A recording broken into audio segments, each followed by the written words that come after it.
welcome everyone. Once again, we've come to coffee time with you. Come on in. Today in our lounge we have Ashley Bordillon. And Ashley, it's so nice to have you with us. Welcome. Thank you. It's good to be here. Tell us a little bit about your husband and you and your little one. My husband is Neville, and he's a pilot, which requires him to do contract work for long stints at a time. Right. My daughter Michaela is 4, and she's at a little preschool, which is the happiest place that she could ever be. Sure. But she's a real delight. Very happy, bubbly little girl with a self-will that I know is a gift from God, but difficult to say the least. But yeah, I love my little family. And I believe she also came down with a serious illness.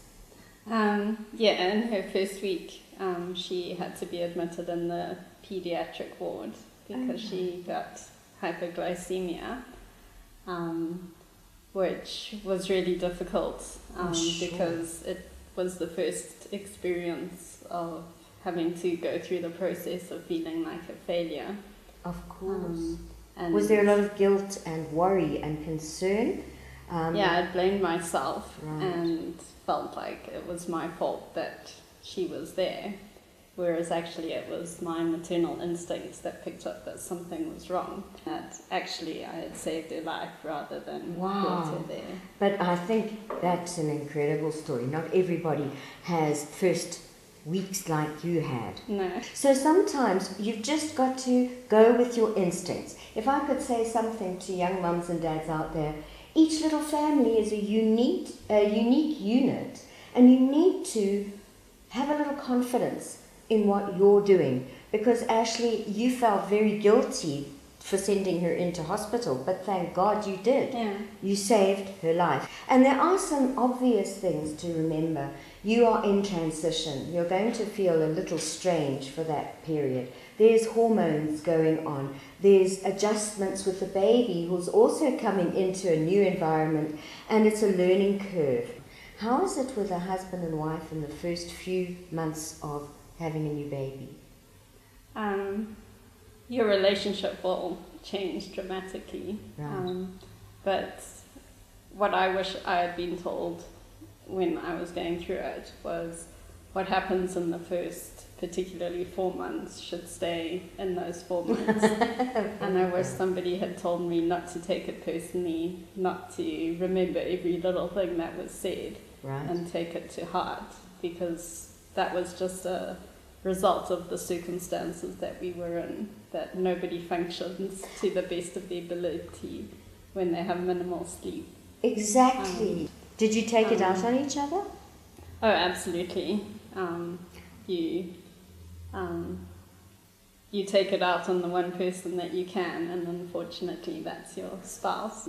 It breaks my heart to know that he thought that I hated him at that stage. Oh dear. And they do feel rejected. Yeah. I think some husbands feel very like, now there's this new baby and where's my role, and mummy's taken up with baby, and they feel a little left out, Yeah, yeah, definitely. shame. But just to know that that's a result of the circumstances, that nobody functions to the best of their ability with a lack of sleep, with feeling completely overwhelmed and not sure what to do and why baby's crying, and having to figure it out.